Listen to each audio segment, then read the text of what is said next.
Welcome, everyone. Today's webinar is going to begin shortly. We're just giving folks a few moments to join us today. But as we get started, I do want to hand things over to Ron from Tilde Language Justice Cooperative. He's going to be sharing some important reminders on accessing simultaneous interpretation for today's webinar. Ron. Thank you, Liz. Appreciate it. Muchas gracias. Mi nombre es Ron y estoy aquí con mi cointérprete Talis y vamos a estar interpretando usando la función de interpretación de Zoom hoy día. So my name is Ron and I'm here with my co-interpreter Talis and we'll be interpreting simultaneously using the Zoom interpretation function. Para las personas que se unieron a esta llamada por computador o usando su teléfono, pueden ver en su pantalla ahorita las instrucciones para poder conectarse al canal de idioma. Si están conectados por computadora, hacen clic en el globo y luego seleccionan español para poder escuchar la interpretación hacia el español. Si se conectaron por medio de su teléfono, van a hacer clic en el botón que dice más en su menú en la parte de abajo del teléfono. Luego seleccionan interpretación de idiomas y por último van a seleccionar español. En cualquier momento que quieran participar haciendo una pregunta, pueden usar el chat o pueden usar la función de Q y A de preguntas y respuestas y va a haber alguien bilingüe que pueda transferir la pregunta o el comentario hacia el inglés. So I was just given the instructions for people to join the Spanish language channel. People do not need to join the English channel in this webinar because the presentations will be in English. But if you have any questions about language access interpretation channels, you can contact Liz here.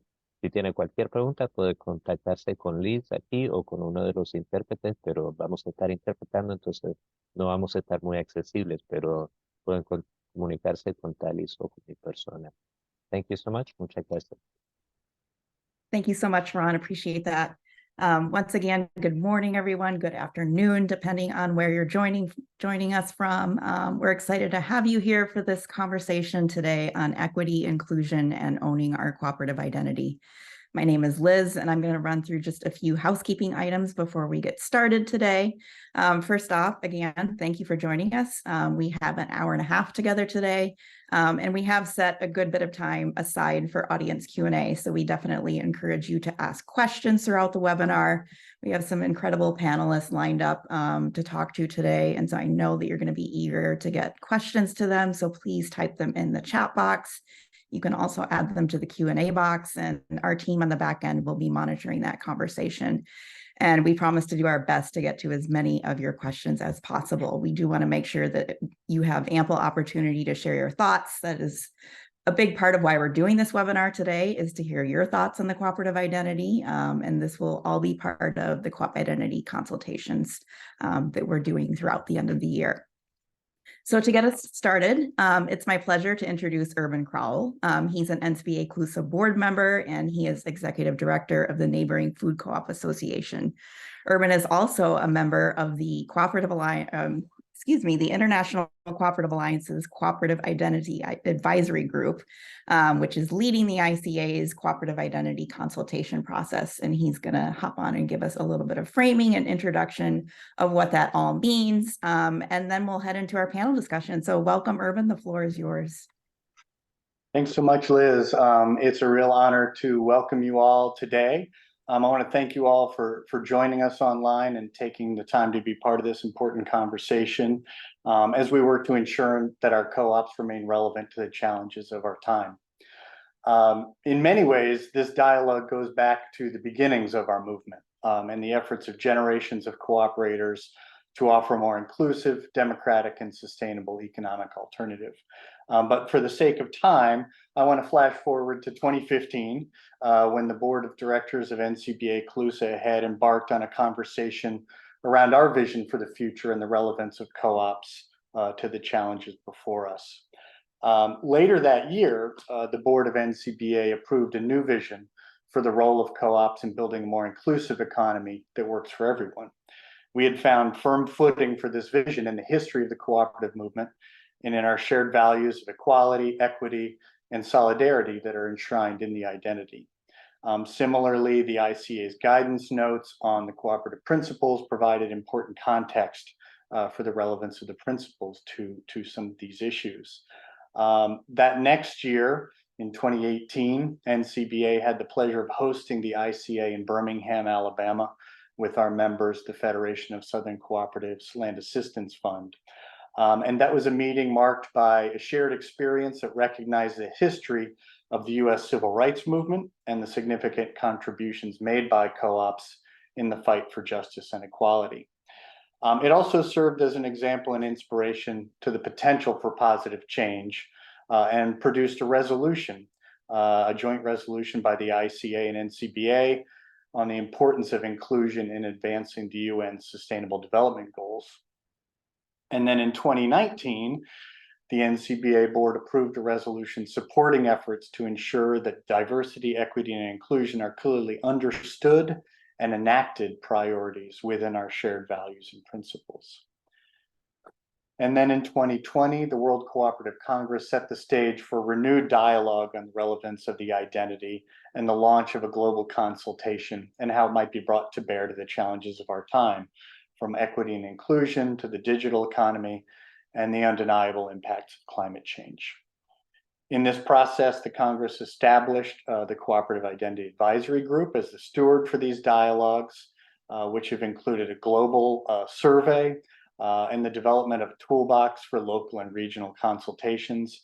And now today's conversation represents continued collaboration between the ICA and NCBA CLUSA, as well as other partners in continuing this dialogue. So I'm so pleased to welcome you and to welcome our panel who are going to help us explore these topics further. In particular, I want to thank Alexandra Wilson, representative of Cooperatives and Mutuals Canada to the ICA, and the chair of the ICA Cooperative Identity Advisory Group for advancing these dialogues and for joining us as our moderator for today. So welcome and thank you, Alexandra. Thank you very much, Urban. I'm looking forward to today's event, and I want to start by welcoming our panel. Just one second here. There we go. Okay. All right. So we're going to start with short presentations from each of our panelists. Then I'll moderate a discussion among the panelists while our audience sends in questions and comments. And then we'll turn to the questions that people have posted in the Q&A or in the chat, and I'll invite the panelists to respond. Okay, so our speakers will be, first of all, Dr. Jessica Gordon-Nembhard. They're going to introduce themselves, so I'm just going to give you their names. Divya Gupta and Mital Shah, Marcelina Ziwowinska, and we have two other members of the panel to whom I may turn, depending on the kinds of questions that come in or the comments that are made. We have Alireza Banaifar and David Rogers. So I'll just say a word about each of them because they won't be introducing themselves. So Alireza is from Iran. He is the president of the ICA Asia Pacific Co-op Youth Network. And David Rogers is a distinguished cooperator from the United Kingdom. He's done all kinds of things, but he is here today because he was the principal author of the guidance notes on the cooperative principles, published, I believe, in 2015. Okay, so without any further ado, I'm going to turn to you, Jessica. Just say a word or two to let people know where you're from and who you are, and then go ahead and offer the first remarks in this panel today. Thank you. Thank you.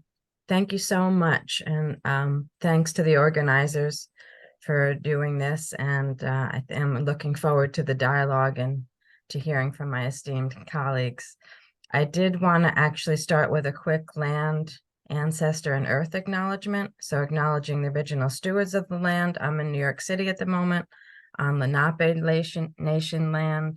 I also recognize my ancestors. I hope we all recognize all of our ancestors, but particularly recognizing Africa as the cradle of humanity is where Homo sapiens started, recognizing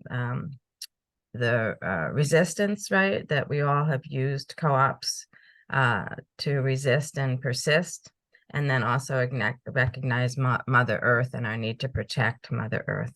So I am Jessica Gordon-Nemhard. I'm a professor of community justice and social economic development in the Department of Africana Studies at John Jay College, which is part of the City University of New York system. I'm also the author of a book, Collective Courage, A History of African American Cooperative Economic Thought and Practice. So I'll leave it at that in terms of introducing myself. And that's really what I'll be talking about, is my experiences with, as well as my study about the role of Black Americans in the U.S. co-op movement and understanding the Black co-op movement as a movement of its own. And so when I first got interested in co-ops in the 1990s, I found that one, the U.S. co-op movement was not particularly well integrated. They were struggling even with getting young people involved and women more involved, but definitely didn't have very many Black folks, except we did have the Southern Regional Federation of Southern Cooperatives, which is a Black co-op regional association. They didn't participate in a lot of the initial, a lot of the conferences that I was initially at. And when I started talking to co-ops about Black co-ops and where are the Black people, where are the Black co-ops, most people didn't know. And then when I talked to Black communities about co-ops, most Black folks I talked to said there wasn't a tradition of, especially in urban areas, of Blacks doing cooperative economics. And so I started raising the issues, talking about these issues, and doing the research, which ended up with my book that was published in 2014. There were also, as I said, not as many women involved, not as many young people involved. So I feel like the movement from the 1990s on was about trying to become more inclusive, trying to put our money where our mouths are in that sense. It's interesting that people in co-ops already feel like co-ops are liberal enough, right? And that we're already doing well with inclusion until you sort of ask the questions, right? So for a while, I felt like I was the token Black participant, especially when I went to conferences in the US and Canada. That slowly changed, but even as we started getting more Black folks to be involved, I know I got feedback from especially young Black folks that they still didn't really feel welcome or heard. And so we've been, I would say a 25-year journey to be more present, but also to be heard. And so I have been challenging the co-op movement to recognize institutional racism, racial and gender microaggressions, because especially, again, with groups and entities that already feel like they do democracy well, they don't always understand how they're still reproducing the inequalities in their society. And so helping co-ops to look at not just the co-op principles, but the co-op values, right? See it as a package, because the co-op principles are fantastic, but it's the values, I think, that really connect us more to solidarity economics, to inclusion and justice, that kind of thing.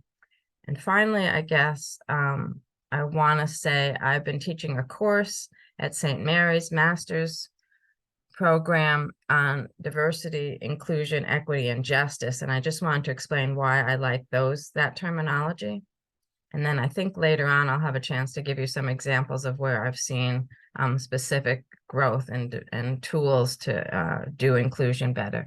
But I believe that diversity is like the minimal level of inclusion or of integration, right? We're a very diverse society anyway. It's not that hard to get people in the same room. So it's a minimal level. I see inclusion, even though it's really important, as only the second level. But it's important. Inclusion, right, adds to diversity, where it has us make sure that people's voices are heard, that power relationships are addressed, that people feel comfortable, and also that people actually participate in decision making. But even that's not enough, because especially in US and North America, right, we're very unequal societies. So equity is the next step, right? We need to have a place where people aren't just included, but there's also equity, right? That's where power sharing, equal decision making, ability to take on leadership and to be recognized for leadership, that kind of thing. And then for me, the final space, the final place we want to get to is justice. And with equity and justice, there's also these issues about, it's not just about equal opportunity, it's about equality of the outcome, right? So it's not just giving everyone an opportunity, but making sure they have the tools and the space and the respect to use that opportunity and to gain an equal footing in our co-ops, in our decision making. And justice means to also fix, right, the injustices, to make restitution, to focus more on not just the token kind of, do we have enough people at the table and are they involved a little bit, but are they really, have we really addressed all the previous injustices? Have we made sure that we're moving forward to not reproduce any of those, and that we've changed the dynamics in terms of social and power dynamics of how people relate to each other? So I'll stop there unless you wanted me to give my examples now, or is that going to be in a later question? Yeah, I think we'll probably come to that. Jessica, thank you for those opening remarks. I think that will help situate this discussion very well. Okay, I'll ask now Divya and Mittal to make your opening remarks. Thank you both, and please introduce yourselves. Yes, thank you, Alexandra. And namaste to everyone. It is an honor and pleasure to share about our work on today's theme, that is essentially at the core of our work here with women informal workers, equity and inclusion in the context of cooperative values and principles. I am Divya Gupta, and I work with Seva Cooperative Federation as a senior coordinator, and I have with me my colleague Mittal Shah. Namaste, Mittal Shah. Yes, I'm working as a managing director of Seva Cooperative Federation. So I'll begin with a brief introduction about Seva. Seva started as a movement in 1972, and it was founded by late Elaben Bhatt. And as the movement grew and learned more about the lives of women informal workers from various trades, it adopted a joint strategy of union and cooperatives to achieve its goal of women's economic empowerment and self-reliance. In 1992, Seva Cooperative Federation was formed, and then there were 33 cooperatives that were already present. The goal of the federation was to provide support to the cooperatives in different ways, and a need came from the cooperatives themselves that we need a support system and we need collective voice for representation and visibility. Today, after 31 years, Seva Cooperative Federation has a membership of more than 110 informal women cooperatives from various trades in the state of Gujarat in India. So most of the trades that we represent through Federation consist of cooperatives with members that belong to the most marginalized communities in the country. As you know, historically in India, the kind of work that a person does determines their identity and social status, and thus their access to economic, social, and cultural capital and opportunities and outcomes. And so the majority of women that we represent are employed in the informal sector. They're disproportionately represented as draft pickers, community health workers, such as midwives, cleaners, agriculture laborers, and all kinds of other work that has long been classified and seen as undignified and denies access to income, work, and social security for them. So by collectivizing, building their capacities in technical trade-related skills and management, accessing newer technologies, providing support for direct market access through partnerships with government and other institutions, linking them to social security. Women that are associated with the cooperatives of Federation have experienced increase in income, have built collective and individual assets, and gained access to social capital that was otherwise unavailable to them. They've gained voice and visibility, and also experienced improved social status in their households and communities. Well, there are many examples of how these values of equity and inclusion have been put into practice by our cooperatives through their structure, design, approach, strategy of organizing and upskilling.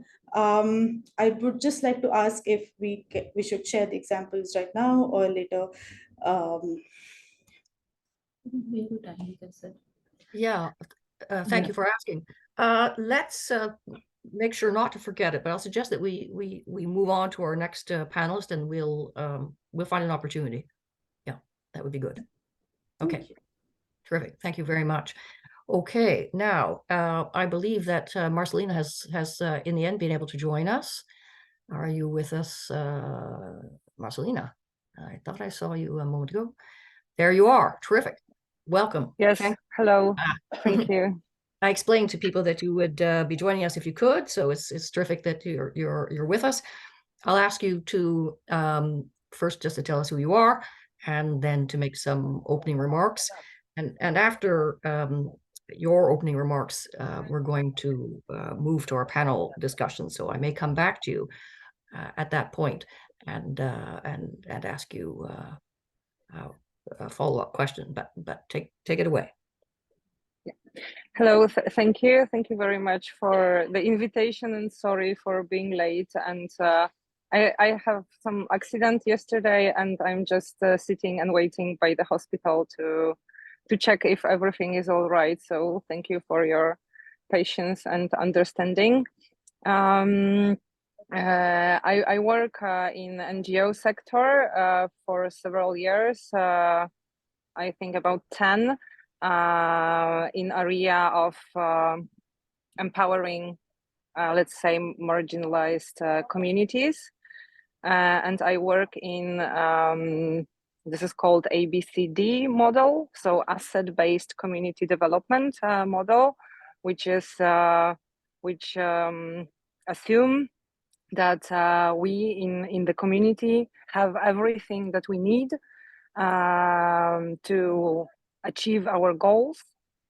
We just have to map it and integrate the community to share those unique skills, and this is how we can achieve our goals. So for marginalized people, it's like, okay, you don't need anyone to help you. We can help ourselves. So this, I think the first step is to create the community, to integrate those people, to integrate the community, and to map the skills and to use the skills to achieve their their goals and aspirations, which I consider to be very in line with cooperative values and principles. And I believe that that was how the cooperative movement started back then in the 19th century, and with Rockandale folk. So in the theme of inclusion and equity, I gave some thoughts to the subjects, and as much as I don't like personally, I don't like the word inclusion, because now in Poland, it's a little bit overused by those who are not inclusive. So it's a little bit pejorative for me, and from the definition, inclusion is the opposition of exclusion. Yes, tak, mam, przepraszam. Okay, sorry, the doctor is calling me, so this is gonna be for me all today. Sorry really much, and I really apologize. I'm sorry, I have to That's go. just fine, Marcelina. Good luck. Thank you luck. for giving us a glimpse into the work that you are doing. It's absolutely on topic. So thank you so much. Thank you. All right, now, since Marcelina is leaving us at this moment, I think what I'd like to do is go back to Mital and invite you to give some examples. I think that will help to generate some questions and discussion. Yeah, sure. Basically, in Seva, we have built the principles of the cooperative or equity and inclusion in the structure, in the system and the strategy. So in case of the health cooperative, shareholders are who are working in the health sector, which means community health workers, pharmacists and doctors are the member of this cooperative. Of course, majority 99% members are from the grassroots and community health worker, and they are governing their structure fully. So providing services, awareness, and as well as running 24-hour drug shops and Ayurvedic production units. So it's important how you can build it into your bylaws, which will allow to interaction with each other. Organizing is the key, because Seva Union is doing the organizing, and cooperative is one way of the organizing around the financial activities to empower the women. So we have organized rec pickers, and then we give them the training, skill building training, so they can get the work which will give them the dignity. So we have trained the rec pickers and equip them with the equipment and skills. So now giving the services into the office for the cleaning, and as well as patient care, elder care and child care services they are providing. So skilling is also important, organizing is important, and their business model. So there are, for each and every cooperative, we have some very good example and stories are there, and cooperative, through the cooperative organizing, they are getting the voice, visibility and representation, and this cooperative helped for the policy advocacy, through which we able to demonstrate which type of the service is required to reach the last mile. So through that experiences, we able to advocate with the policy makers. So whether it's designing the Rashtriya Swasthya Bima Yojana or just Jan Aushadhi store, these are the concrete outcome from our learning, which we have shared with the policy makers. So cooperative has demonstrated, addressed the equity and inclusion through the actions, and it's not just in the thinking or on the paper, but implementing, institutionalized, and is very much important. Thank you very much. That gives us a more concrete idea of what Seva has accomplished and what your aims are in organizing cooperatives. So thank you for that. I'm going to put the first of my questions to Jessica, and that is this. Okay, equity and inclusion were arguably the motivating concerns of the Rochdale pioneers when they organized their cooperative. By giving their members ownership and control of a common business enterprise, they sought to redress the gross exploitation in the workplace and unfair trading practices in the marketplace that their members faced. Similar motivations lie behind the formation of cooperatives today throughout the developing world, and Seva has illustrated that perfectly in your comments today. However, some cooperators in the developed economies believe that established cooperatives, those that have been with us for a long time and have grown to a large size, have left these concerns behind. Would you agree with that? Yes and no. I think luckily in the 2020s, we're getting better, we're getting a reconciliation, but I think before that, I would say yes, especially in the United States. As I said, when I first got interested in co-ops, I didn't see people like me. I didn't see any co-op talked about that were from the Black community. And when I tried to bring it up, nobody knew. Some people thought there wasn't any traditions to talk about. So I actually wrote my book to address that issue, to help the U.S. cooperative movement, as well as to help the Black community in the U.S. to understand that we have a Black co-op movement. We have a history of Black co-ops that goes back to our African ancestry. And so writing the book was one of my ways to start addressing this issue, because it did seem like when Europeans, settlers who came to the Americas, used what they thought of as the co-op model, they did use it for exclusion. right? They used it to get a foot up and to keep other people out. They used it to push First Nations off of their land, and that kind of thing. And so we've had to have a reckoning, both to recognize that the First Nations have always used economic cooperation. As I said, early African civilizations, African peoples who were brought to the Americas have used economic cooperation, and eventually co-ops when there were co-op laws. And so for me, that's my first example, really, is the research that I did and then publishing a book to make sure we highlight that. That helped the United States to also start to think about First Nation co-ops, Latinx, early Latinx co-ops, and other non-white co-ops and their histories. But even once we started to do that, we realized that the co-op materials didn't really reflect that. So still, even though we were getting more Black people involved and people were mentioning some of these histories, there was still, the materials were still acting like only Europeans did co-ops, only highlighting European American co-ops, that kind of thing.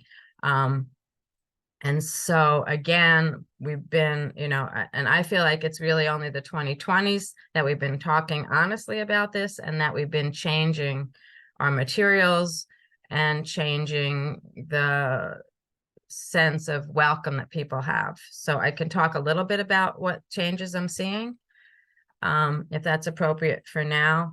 Yeah, just go ahead, please. Yeah, so one of the things that started happening after I started raising these issues was more active listening and talking to people about experiences. So there was a project that the Cooperative Development Services did with the National Co-op Grocers to actually interview people of color about their experiences in food co-ops, and they produced a booklet about it. And it helped people to realize, so hearing people's stories of exclusion helped people to realize how they were not being inclusive, but also, again, help people to realize that even inclusion wasn't enough, that getting to equity and justice was important, and that we needed to challenge our assumptions, both about how co-ops are and how they treat non-mainstream members, and also help people to realize how they have to change their materials, their marketing, as well as the culture of how they relate to other people. So getting these stories out, letting people talk about how they felt excluded, really helped to co-ops to think more about how to be deliberately welcoming, inclusive, and address, as we said, even institutional racism, not just think about whether they were not being overtly racist or not.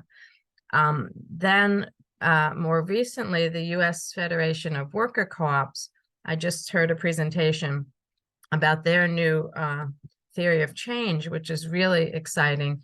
They went from, again, I'm a co-founder of that organization. In 2004, we started, and it was, again, mostly white worker co-op and worker co-op developers who were involved in that. Well, now, just this last year, their board is now majority non-white, and they've kind of rewritten their mission and theory of change. And I'll just quickly read that. Their vision now is racial justice and economic democracy. So recognizing that you can't have economic democracy without racial justice, right? Their business technical vision is to have an infrastructure that supports and develops members and success, right? That's pretty normal. But they look at leaders as our community grows and connects worker co-op leaders. We have to, again, understand that our power in worker co-ops is about inspiring movements for racial and economic justice. And again, understanding that they can't really move forward and be strong if they don't address the justice issues. And then finally, I just want to say, I think because the West, especially the Americas, especially North America, kind of because we're such racially divided and racially unjust communities, our co-ops have often mirrored and replicated our unjust systems. And so we have to be very deliberate, right, about understanding that impact and about creating tools and policies and practices that go more than just tokenly talk about it and recognize, but really go to fixing it and changing it and transforming. So I think that goal of justice is really what we have to think about, and feel like we need eternal vigilance until we get to real equity and justice. Even equality isn't enough, even inclusion isn't enough. And these experiences I was just relating show that that commitment to really hear other people, include them, be deliberate about our vision, mission, and objectives as addressing those justice issues, we're not going to get further unless we're that deliberate about it. Thank you very much. Now I'm just going to deviate very briefly from our program to draw attention to a note that Mully Dore has left in the chat. I was going to speak to this at the end of the event, but before his comment disappears from sight, I'll just bring it to your notice. So Mully is letting us know that a very prominent cooperator in Israel, a Canadian with Israeli citizenship as well, who lives in a kibbutz that is in the area that was subject to the incursion into Israel by Hamas, is missing and presumed to have been taken hostage. So Mully is asking that we get the word out through cooperative networks to particularly to any Palestinians that that we have worked with, that we know. Obviously, Vivian's family, we're speaking here of a woman who's 74 years old. Her family and of course her colleagues in the cooperative movement are very concerned about her situation, and they want to find out whether she's alive and whether she's being treated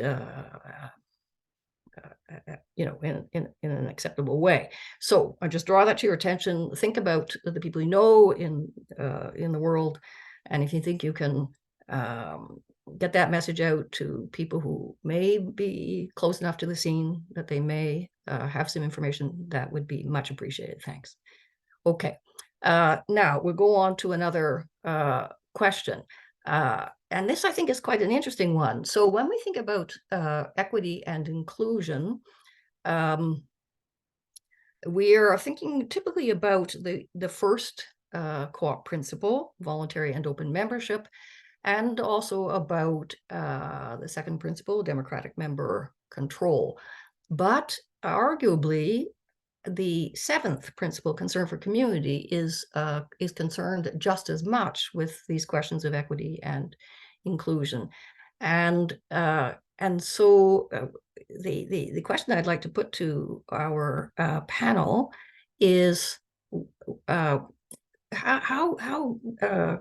concerned are cooperatives with these issues of equity and inclusion when they look outside their midst, when they look outside the co-op?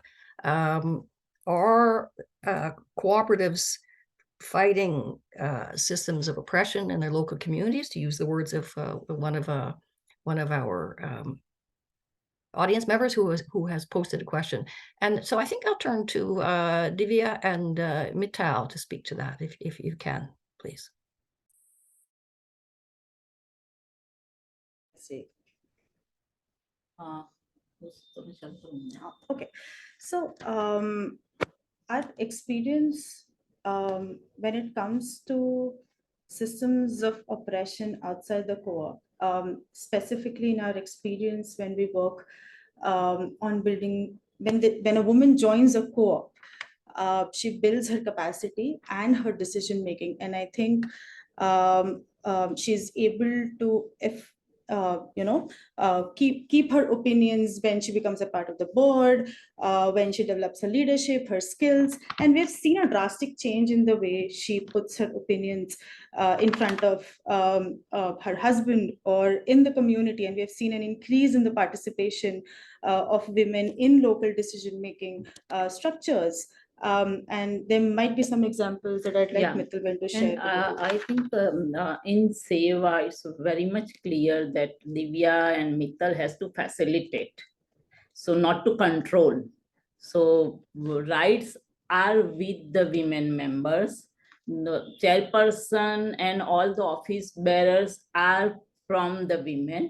The other thing is a whole process, not it's a program, but it's a process of the empowerment, because they are deciding, they are running. For us is important financially as well as decision-making sustainability at their individual level, collective level, and community level. So in agriculture cooperative, in tribal area, now Lata Ben can talk to collector. She got the exposure, she trained in that way, she learned by the sharing, and just she also visited different cooperatives. So inter-exchange is also giving them the opportunity to learn from them each other, and she can just represent. So by organizing, she is representing in the district committee or state committee, and wherever we are getting any invitation for the panel, then we are always insisting that grassroots women should be there. If we are talking about our women and members, then they should represent it. And we believe in the horizontal growth. If we want to include more these marginalized members, then if we'll create the verticals, then gradually they will drop down. So horizontally have to be small and federated. This is the way. And also insisting in some areas, like we have the farmer groups, but where men and women are required in the decision making, but 60-70% representation will be from the women, and only 20-30% men will be there. In some areas like construction or agriculture, we are working with the men, but we are taking care of it, that in structure, in representation, in voice and visibility, so that the whole process is giving them the opportunity and they are running on their own. Yeah, and there are many examples where we've seen women fight structures, oppressive structures. They have represented in local committees. They've asked for what they want, they need. They've asked for water supply. They've asked for very basic things, and that strength from the cooperative is basically leveraged by her to sort of fight these structures, and we've seen that happen. And knowledge is the power. Many times during the COVID, we felt that due to the technology, it's becoming the reason of the exclusion. So just we fight for it, we trained them to use it. And as of now, we are working with many agencies who wants to learn from the platform cooperativism. Here we are saying that WhatsApp is the platform for us, not only the Amazon type of the platform. So we'll require to think from their perspective, which type of the technology, which type of the platform is useful for them, and their voice or their thoughts are very much important if we want to include them. So here, federation and cooperative is playing that role, because they should not be behind. So technology is going on. So whatever is the best, we can take it forward, and what will be and their demand, it should reach to the people who are working on it. And in that way, we are doing the partnership and collaboration also with many organizations. Thank you very much. I think you've given a brilliant example of a cooperative organization that is constantly reaching out, looking outside of its existing membership, looking for ways to extend cooperation, and in the process remediate the conditions that have led to a lack of equity for your clientele. So that's brilliant. I'm going to turn a little closer to the subject of inclusion in the democratic control of cooperatives. So from the outset, the Rochdale Pioneers included women in their membership, which was radical at the time.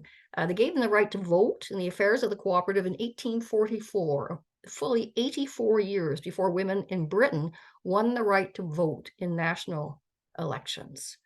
So the earliest cooperatives had inclusion very much in mind.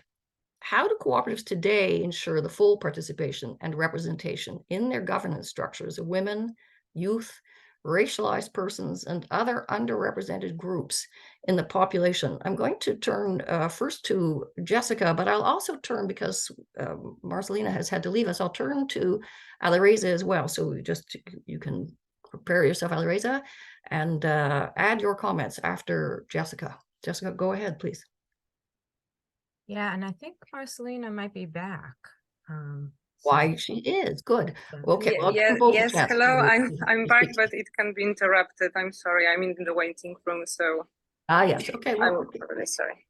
we really appreciate you're going to so much trouble to be with us today, Marcelina. So we'll turn to you if you're still with us. But we'll start with Jessica. Yeah, so again, it's a struggle. Some co-ops do better than others, and I cannot speak for all the co-ops in the United States. But let me say a couple of things about this.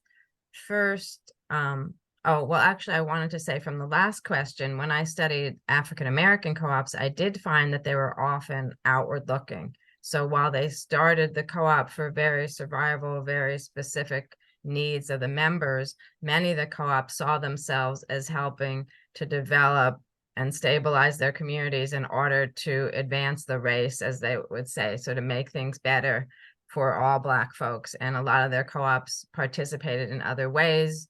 A lot of the groups who were in one co-op would be created more co-ops, so they would create co-op ecosystems to help. And I know in the worker co-op world that I'm in, we've had discussions about how much are we about movement building and how much are we about just strengthening our own co-ops. And there actually are tensions, right? Some people, some co-ops really feel like they just have to focus on strengthening their own co-op, but a lot of co-ops do feel like they're part of a movement for economic democracy and that their role is to show how it works and to help others. So sorry, I just wanted to say that. But in terms of internal democracy, I think there's a lot of issues here. One is, I don't think the co-op movement in general has reckoned with what democracy really means. Some of the co-ops are willing to accept sort of representative democracy, right? You just have an annual meeting, people vote on a board, the board does everything, they don't do anything till the next year. But a lot, again, I know a little bit more about Black co-ops and the worker co-ops in the US. A lot of the worker co-ops really believe in self-management, democratic self-management. Everybody's a board member, everybody has a role to play. I'm in a group now that we're talking about what co-op leadership really means. And so we're struggling with how to help people to understand leadership as a fluid concept, not as a static concept. So it's not that you have one charismatic leader who does everything, but that you see all co-op members as leaders. And we learn how to step up and step back depending on the situation, depending on our expertise, our interests, and our capacity. And so trying to understand what this kind of fluid democracy where everybody, right, where a leader is somebody who creates more leaders, right? And that we make sure that voices are heard, that we understand conflict as an opportunity to get to a better decision, to get to a better place. And so we learn how to practice conflict resolution, nonviolent communications. All those are going to matter in terms of making people feel inclusive. Because even though I focus on racial justice and racism, inclusion also means addressing ableism, right? And often, especially for marginalized subaltern groups, we have lots of health challenges because we've been so traumatized and so marginalized in our communities. So even if we're at the table in the sense of we're an equal member of a group, sometimes we can't or don't participate as much because of other competing oppressions and issues that are happening in our lives. So it's up to co-ops, if we want to be really equitable, we have to understand what's happening in the lives of all of our members and figure out how to help them to participate as much as they can, want to, and need to. And I don't think we don't always pay attention there, but that's again why we can use these tools of how to come to better decisions, how to use consensus, how to make sure all voices are heard, how to address the issues of people who are having trouble having their voices be heard, and recognizing that just having people at the table doesn't mean their voices will be heard or that they feel that they can participate equally. We have to be much more, again, deliberate about it. Well, you make a very strong point. And if you think about the case of women, to the great dismay of the suffragettes, women found when they got the right to vote that they still they still had a very inferior status and were in no way really able to participate in the democratic governance of their societies. And some would argue that that remains the situation today. Alireza. Yes. Thank you. Before going to the youth-related issue, I would say cooperatives to be more economically strong, and so that they can take benefit of every platform that they can to speak up and to share their voice and their image to the public and to the attention that they require. As Mital correctly mentioned, I think it is very important that cooperatives take benefit from everything that they can to speak up and to show their attention, their importance, and their clarity that they are providing to their members. But going to the youth-related issue, I would say, as much economy is very much important to the cooperatives, learning and education is very much needed for the youth. Because if they want to be taken seriously in their own cooperatives or organizations, they need to have an update technology-related education, so that they can speak up and they can accept the responsibilities that they are being offered to. One of the main difference between the Western, especially Europe and North American culture, and to the rest of the world, is that in many countries, including mine, youth are not going to be given the opportunities very easily. So they have to fight for their opportunities, so that they can say that we deserve this right. And for this, they need to be always prepared with their knowledge and also with their up-to-date educations that they see in their surroundings. Because whatever we are focusing on the youth is that they are very flexible, they can learn very fast, and they are also accompanying with the needs of the society. So for this, they need to be prepared. They need to have enough knowledge about what they are going to accept the responsibility. Excellent point. And it reminds me that one of the things that the Rochdale pioneers did was they taught their illiterate members to read. Marcelina, would you like to add anything? Yes, thank you.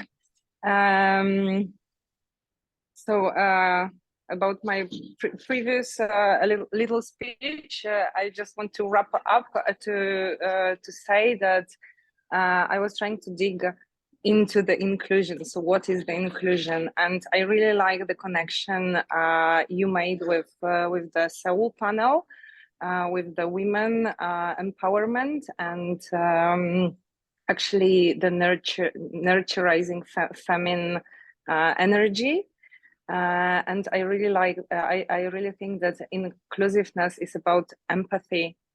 So listening to others, hearing others, spotting what do they need, and actually listening to what they say. So for me, the participation is also about this empathy and the empowerment, especially in case of women. There are even research that when there is a meeting and there is half participants are men, half are women, and women always speak less. And so why is that? And to strengthen the participation, we have to strengthen the voice and empower people, and make sure that if they speak, their voice will be heard. So that their voice is important, and there is actually other people that want to hear their voices. Because I think in women case, it's like we don't speak because we think that our voice doesn't matter, or it would be unheard. So there is no point to speak up. So briefly, for me, the inclusiveness, the participation is about empowerment and empathy, and really focus on people. And of course, education and what Alireza said, and all the things are really important. So how to educate? Yeah, this is it. Sorry, thank you. Yeah, no, excellent comment. And I think many of the remarks that we've heard show that a lot of conditions need to be fulfilled, need to be met for equity and genuine inclusion, full participation and empowerment to be achieved. I'd like to turn the focus to the principles themselves and invite David, if you're ready to speak, just to say something about where this theme, we all know that voluntary and open membership speaks to equity and inclusion, but are there other cooperative principles that address directly or indirectly this concern? Yes, thank you, Alexandra. Yes, I think it is. Inclusiveness is a theme that pervades the principles. I mean, firstly, you rightly refer to the first principle, and that non-discrimination principle, open to all who are able to use the cooperative services, is unequivocal. As you know, it is an absolute unequivocal statement of inclusivity. Then if you look at the second principle, and indeed the guidance notes on the second principle of democratic participation, the stress there is on empowerment and involving everybody, making sure that all voices are heard in the democratic processes of the cooperative. And Jessica, I'm very impressed with some of the comments that you have made, and Siwa, in India, because you know, obviously on the ground, particularly with new cooperatives and smaller cooperatives, you are very much working in a very practical way to ensure that that happens. Now, the problem is with larger cooperatives, of course, you know, and there is some guidance about democratic audits, to make sure that all voices are heard within the governance structure of the cooperative. I go on to the fifth principle. Alizera, you said, sorry if I've mispronounced your name, but you referred to the fifth principle. You cannot get inclusive governance unless you have education opportunities for your members. And Alexander, you're absolutely right about the Rochdale Pioneers. The Rochdale Pioneers devoted a percentage of their profits to education and training of members, and that was to ensure that everybody was included. And then you go on to the seventh principle. And you might say, well, it's actually quite difficult to find, you know, reference to inclusivity in the seventh principle. But I would urge you to look at the guidance notes again, because the guidance notes talks about the principle of sustainable development and what that actually means in international law, how that comes from the Earth Summit. And sustainable development is not just about existing members. It's about the environment. It's about, you know, economic justice. It's about future generations. And indeed, it's about inclusiveness and peace. And I refer to Molly's sad note to us. You know, coexistence, peaceful coexistence is a fundamental part of sustainable development. And that is, again, an inclusiveness principle. So I would say that the theme of inclusiveness and democratic control and member participation runs right through, not just for the benefit, economic justice of members, but also for the benefit of current future generations in the communities we serve. That's fundamental to the cooperative principles. Thank you for that. I've got, okay, so we're going to turn now to the questions from our audience. I did touch on one earlier, but the rest of this session will be devoted to the other questions that people have left. We won't be able to get to them all, so I need to be a little bit selective. But I want to start with one that I thought was really fascinating. And I'll turn to you, Jessica, because I think it's inspired by events in the United States. And you'll see the link, I think, straight away. Our audience member asks whether there is any potential for cooperatives to play a role in developing alternative policing systems. Yeah, and actually, I think that's a question from one of my colleagues at GEO, Grassroots Economic Organizing Newsletter Collective. We actually have been putting on some programming on co-ops, not cops, and trying to talk about co-ops as being part of the abolitionist movement, the police abolitionist, the PIC, the Prison Industrial Complex abolitionist movement. And yes, I think there's an important role in several areas. Right now, I'm doing research on incarcerated worker co-ops. We don't have any in the United States except Puerto Rico, though I don't really consider Puerto Rico the United States, but Ethiopia, Italy, South Africa, Uruguay, Brazil have been doing some things. Canada has a little bit happening. And this is where you have co-ops that are owned by or that hire incarcerated people while they're still in prison, and so give them the experience of being in a co-op. I've been studying very closely the ones in Puerto Rico because that's where the incarcerated worker owners own and run their own co-ops without any outside interference, but they get support from the cooperative movement in Puerto Rico and the Co-op League in Puerto Rico. And what's so fascinating about that is that that model has the potential to help us think about how we could abolish prisons, certainly how we could do meaningful change in prisons, because the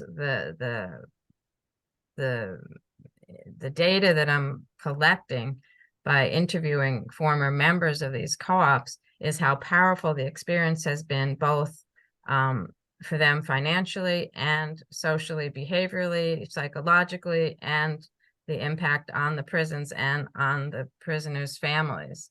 And so again, we're seeing the power of co-ops to help people learn how to work together, how to make decisions together at the same time as how to make a living, right? The members of these co-ops are able to give money back to their families. And so they've changed their relationship with their families. They've changed relationship with fellow inmates because now they have the fellow members of the co-op that they relate to more.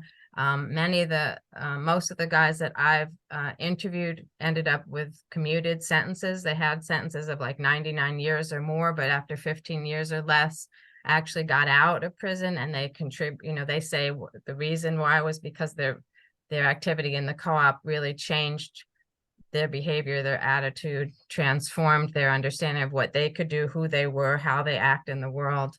So I think we can think about that. In Ethiopia, they have even more fascinating model because they're training some of the corrections officers to be co-op developers. So imagine what a difference that makes in terms of how a corrections officer deals with inmates, right? If now they're helping them to create co-ops as opposed to punishing them and seeing them as criminals, right? And in the Ethiopian model, they also have a micro lending program specifically for the co-ops to help develop the co-ops. And they allow members, if you get out, you can still remain a member of your co-op and come in to the prison in the daytime to work in your co-op and then go out at night. So you have something, you have a seamless process even when you're out. So we can see co-ops in that sense. That model of having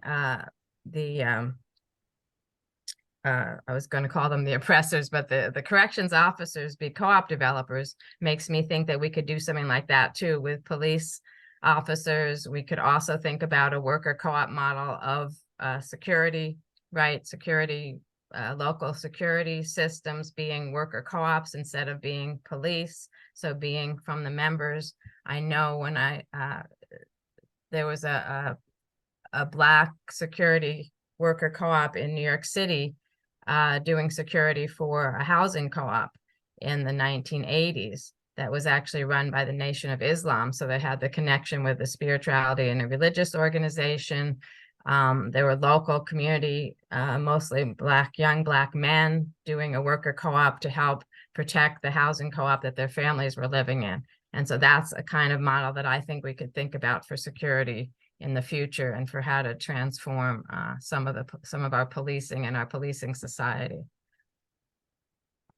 Wow. I mean, you've given some just stunning examples of the contribution that cooperatives can make to increasing social inclusion.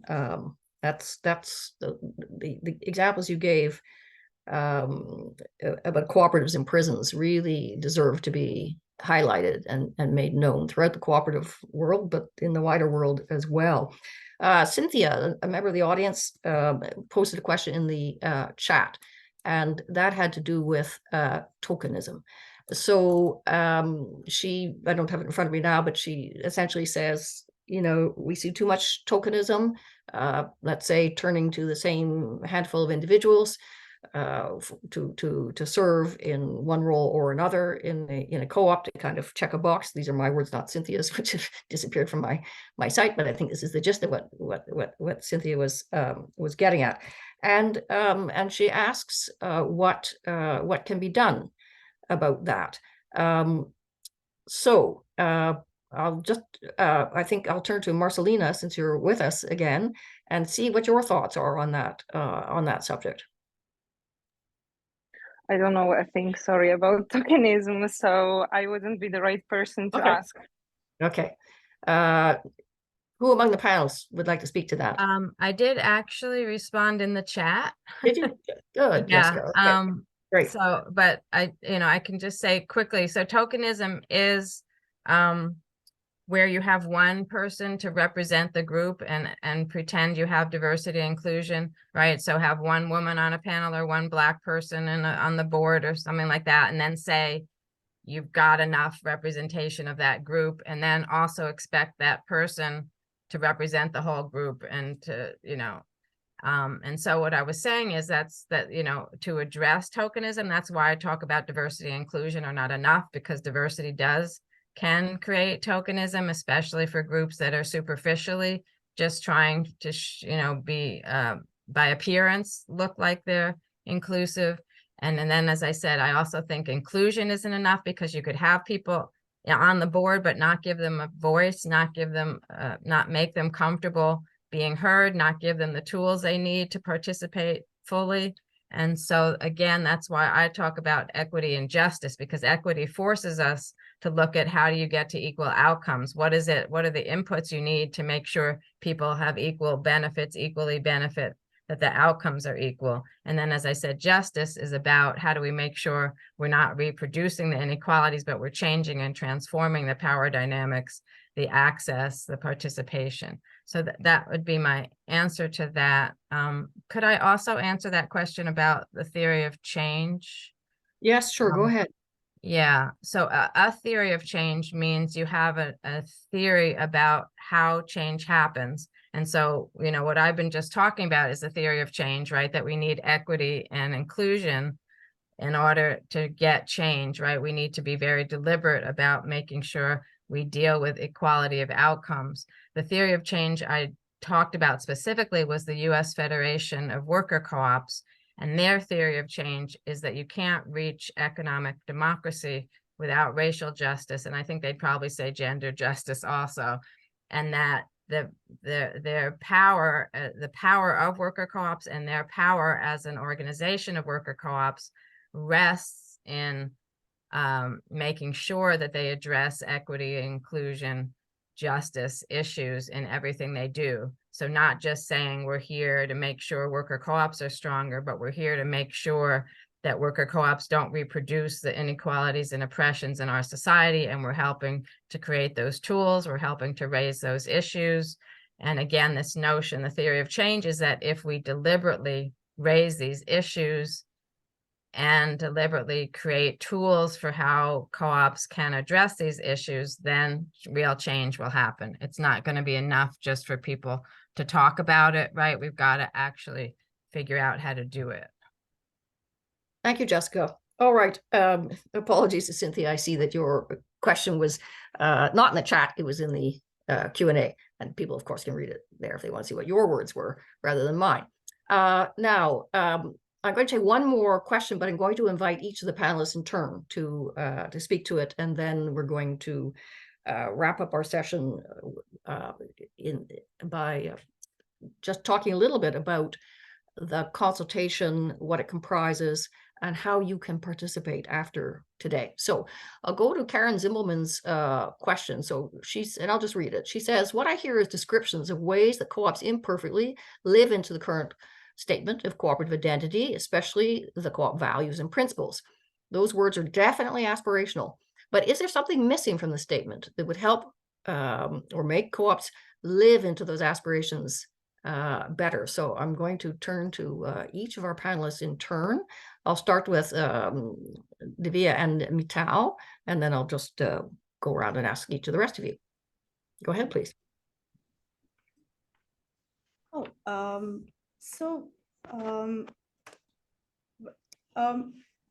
There are many things that we can look into, and I think here in the statement, while we haven't gotten a chance to actually go into the depth of what the statements are, but we believe that there are multiple layers of intersectionality of identities, of marginalization and discrimination, and what are the different ways in which we can set accountability. I mean, there are principles, there are ways in which different cooperatives around the world are practicing it in different ways, but where does the accountability lie? Do we need better standards on reporting across the world, in the nations? We say that private players have gone ahead of us in reporting on these indicators, whatever way, but because there is reporting, there's accountability. How do we set that accountability? So I think there's a lot that we can go deeper into and see it in a more practical way and encourage equity and inclusion with those particular indicators, or those particular, to see actually where we are and who is responsible for delivering them. Yeah, and just when we are talking about the accountability is important, just not only from the cooperative point of view, but policy makers. Quite easy for the private sector, they can attract the talent pool very well. They can access the capital, all the schemes and facilities. So accountability, not only from the cooperative, but government also. Government is forming the committees. There is no representation from the women cooperative sector. So I think each and every stage will require to make concerned entities accountable to get the result. And always just we are underestimating the importance of the education and awareness. When tokenism is happening, I want to say, when business is growing in milk cooperative, we did lot of struggle that it should be run by the women, for the women, through the women. As just for some time we have not visited, then men started to capture it. So somewhere Milk Cooperative Federation, for them it's easy to talk to the men, and then labor work done by the women. So men wants to do the business, to catch the business and all these things.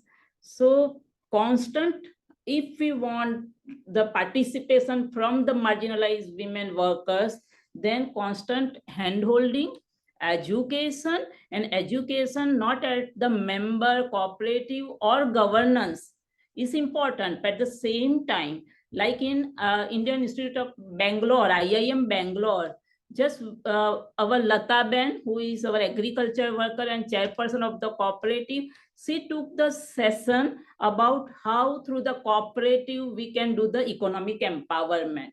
Or National Cooperative Union of India, there they have the experts, but these people are the grassroots, ground level experience and experts. So at each and every level will require to make the promotive environment, which will be helpful. But education awareness, we can't deny, and constant hand-holding. Thank you. Marcelina. Thank you. So I was thinking about the definition and my dislike of inclusion word and trying to find different words for that. So maybe availability or something else. I'm not native, so I didn't find it for now. But digging into what is inclusiveness, I think that the community, the Care for Community is addressing the empathy I mentioned, and the education is addressing another dimension of the subject of inclusiveness. So I wouldn't know how to add anything to principles and values to make it more adjust to current situation.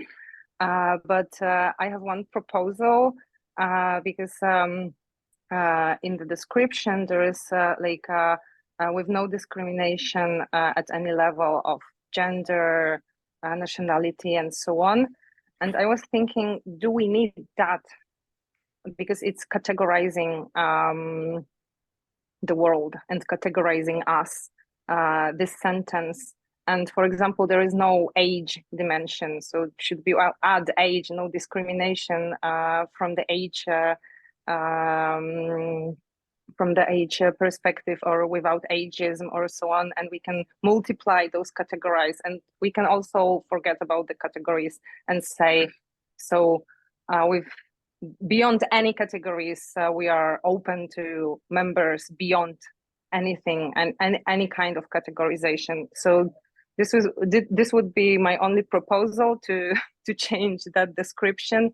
But for now, I don't have a better word than inclusiveness and equity. I believe there is equity in the definition. So, me, the three other principles like open membership and education and care for community pretty much are about the inclusiveness and empathy I'm thinking about.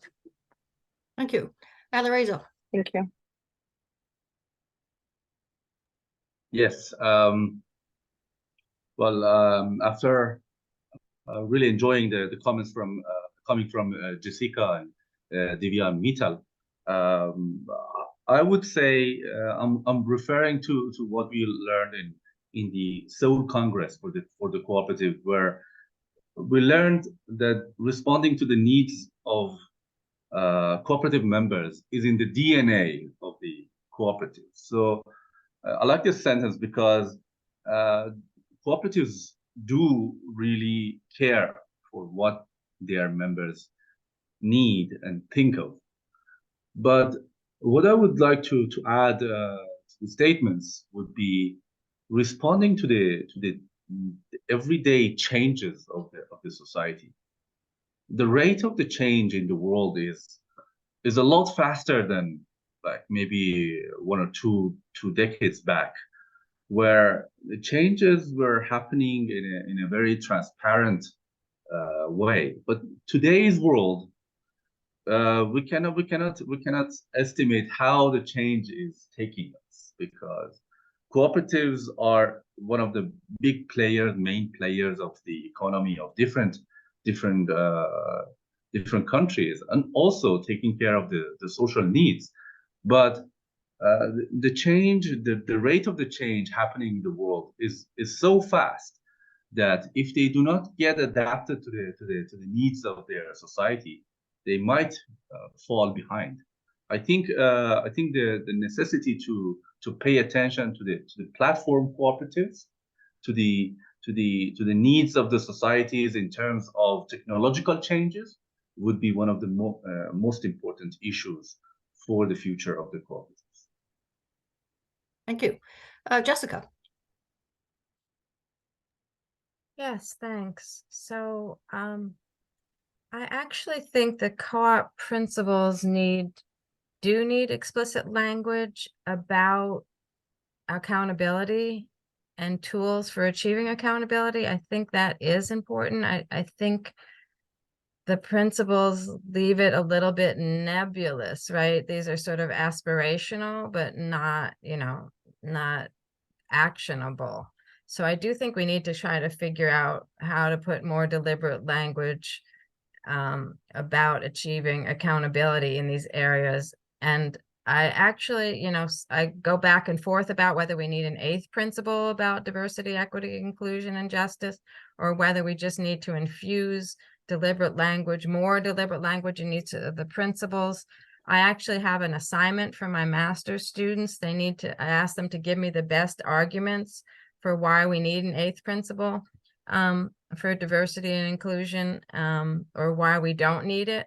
And I've actually had great arguments on both sides. The best arguments for are some of the stuff I said, right? That we just live in such an unequal, unjust world. We need deliberate language, and we need co-ops to pay attention to that. But I've also got some of my best answers were students who said, why not keep the 7 principles, but infuse each of them with deliberate language about equity and justice. And so I don't have a good answer, but I think the conversation is important because it'll help us figure out whether we can just infuse the existing 7 principles. But I do think there needs to be some change because we need some explicit language, as I said, both about the need to achieve equity and justice and about the need to have accountability in our co-ops. The last thing I want to say about that is I also think we need to focus as much on the co-op values as we do on the principles. Most of the time, most people, I don't even think know what the co-op values are, but we can usually say something about the 7 principles. And I think it's the principles with the values that really get us toward closer to equity and justice. And that if we talked more about those values, it would help us to understand co-ops more as a solidarity economy system and as a connection to all these other issues. And so I would also argue it's not just that we might need to wordsmith the principles, but we really have to figure out how to infuse the co-op values into everything that co-ops do. Thank you. Okay, 1 minute to you, David, and then we'll take people to the co-op identity consultation page. If you can get that organized at your end, Santosh, that would be good. Thanks. Go ahead, David. Yeah, so, well, 1 minute's very difficult because there are lots of issues there. I don't think there is something missing from the principles. I mean, they are, as Jessica says, they're aspirational. I think that, they also have the benefit of being brief, relatively brief. And that's, in a sense, what the guidance notes were intended to do. It was to explain in practice what those aspirational principles mean. And, including the one that is totally inclusive and non-discriminatory. And there is a note which I'll point you to on page 10 of the guidance notes, which explains the rhetorical format of that particular statement. So I think it's about understanding what's there and explaining what's there as rather than change. And change, as we know, because the principles have only ever been revised 3 times in the history of the ICA, change is extraordinarily difficult to achieve a consensus for, and I think the survey actually shows that. I think that that we need to revisit the guidance to make sure that it is appropriate, and I also think that the cooperatives actually need to report annually on their compliance with the principles, how they actually put those aspirational principles into practice. And I would point to your organization, Alexander, to the cooperators in Canada, your annual report on your compliance with the principles. And I think it's that sort of practical application of the principles and reporting accountably to members as to how the principles are applied, which is as important as change. Okay, well, on that note then, Santosh, I'll ask you to display the site. So this is a microsite. It's you can find it easily by Googling cooperative identity consultation. It should be the first thing that you see. And when you get here, you'll find lots of information about the current consultation, what's already happened, what it's about, why we're doing it, what's coming up, and what you can do if you want to participate. So if you could scroll up to the top, I'll just draw attention to the buttons here at the top. Okay, first of all, I want to do a shout out for VME Cooperative, who did a lot of work on this site pro bono without being paid. And one of the things they did was make it operational using, you know, who knows, some kind of artificial intelligence that's out there in 38 different languages. So if you go to change language, just briefly there you see the 38 different languages. What the neat thing about this is that everything in the site gets translated. Once you pick, okay, here we've picked Spanish, perfect, okay? Everything on the site, including all the comments in the forum, which we'll go to in a moment, appear now in Spanish. And if you can take us to the forum, there we go. Okay, so this is meant to be an online discussion forum, and I'd really like to encourage people to join the forum and start adding your own thoughts on the subject. You can come as often as you want. You can read the comments that other people have left. You can make comments in turn. The way it's set up, there are numerous assertions. You indicate whether you agree or disagree. You can add assertions of your own, for example. But the nifty thing about this is once you choose your language, let's say you've chosen Japanese because you're a Japanese speaker, you'll see which comments were actually made in Japanese and which ones are translations of comments made in another language. And if something isn't clear, if it doesn't seem to make any sense to you, I won't go into the mechanism, but there is the opportunity on the site to offer corrections to the translations. These are all machine translations. But our Japanese colleagues, when we asked them to test the Japanese, came back and said, pretty good Japanese. Not perfect, but pretty good. So the whole idea here is to allow people from all the different places in the world in which there are cooperatives to join in the same conversation. Now, we also have on the site, we have a kit that you can use if you want to organize what we've called do-it-yourself or self-guided co-op identity consultations. And the idea here is maybe you've got your annual meeting coming up or another event, and you're looking for ideas for a workshop. You could do a workshop on the subject of the statement on the cooperative identity. It's essentially ready-made. We have written sample questions. You can just take the questions that you find interesting, or you can invite your group to pick the questions they want to speak about, or you can, excuse me, you can write questions of your own. I think I'm speaking too fast. I think the interpreters asked me to slow down. Sorry about that, folks.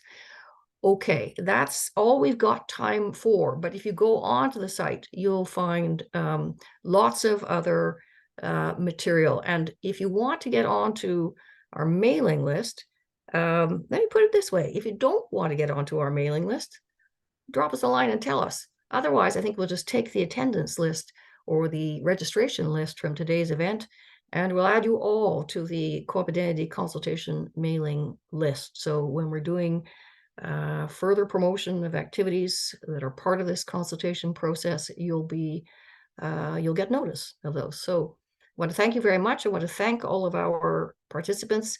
Thank you, Marcelina, for coming in and as often as you were able to. Thank you, Alireza, for agreeing to be Marcelina's understudy and for joining the conversation today. And thank you so much, Jessica, Divya, Mital, and Urban and David, for your participation today.